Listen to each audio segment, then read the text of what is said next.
ചക്കുവള്ളി മിഴി ഗ്രന്ഥശാലയിൽ നടന്നുവന്ന republic ദിന സദസ്സുകളും അക്ഷരകരോളും സമാപിച്ചു.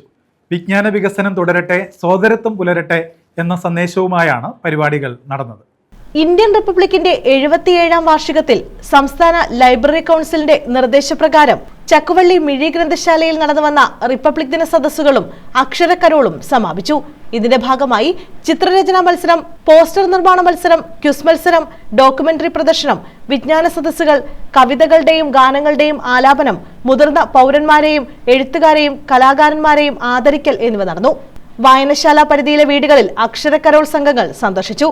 വിജ്ഞാന വികസനം തുടരട്ടെ, സോദരത്വം പുലരട്ടെ എന്ന സന്ദേശവുമായാണ് പരിപാടികൾ നടന്നത്.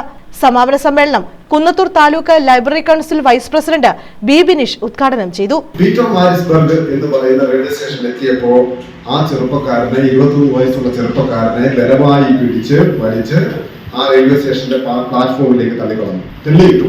അയാൾ അവിടേക്ക് മറന്നു. അയാളുടെ ബാഗുകളിലെല്ലാം ആ റെയിൽവേ സ്റ്റേഷനിലേക്ക് വലിച്ചെടുക്കണം. മനസ്സിലാവും. എന്നിട്ട് ട്രെയിൻ യാത്ര പുറപ്പെട്ടു. മരം പൂച്ചുന്ന തണുപ്പാണ്, വലിയ അർദ്ധരാത്രിയുമാണ്, മരം പൂച്ചുന്ന തണുപ്പുമാണ്. ആ തണുപ്പിൽ അഗാധമായ ഒരു ആത്മനിന്ദയാൽ അല്ലെങ്കിൽ അഗാധമായ വിഷമത്താൽ ആ ചെറുപ്പക്കാരൻ അവിടെ ഒറ്റയ്ക്ക് ഇരിക്കേണ്ടതായി വന്നു. റെയിൽവേ സ്റ്റേഷൻ വേറെ ആരും, ചെറിയ റെയിൽവേ സ്റ്റേഷനാണ്, വേറെ ആരുമില്ല, അവിടെ ഇരിക്കേണ്ടതായി വന്നു.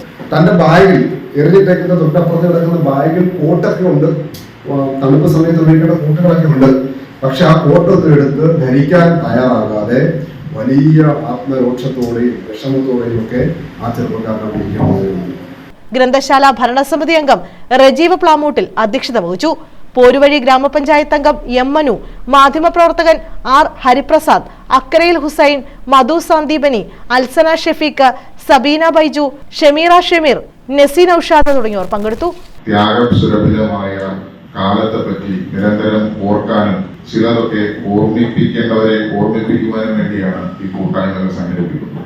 നമ്മൾ എന്താണെന്ന് നമ്മളെക്കുറിച്ചെങ്കിലും അല്ലെങ്കിൽ നമുക്കെങ്കിലും ബോധ്യമാകുന്ന ഒരു കാലത്തെ സൃഷ്ടിച്ചെടുക്കുക എന്നതുകൂടി ഗ്രന്ഥശാല സംഘത്തിന്റെ ഈ കൂട്ടായ്മകൾക്ക് പിന്നിലുണ്ട് എന്ന് പറയാതിരിക്കാനാവില്ല.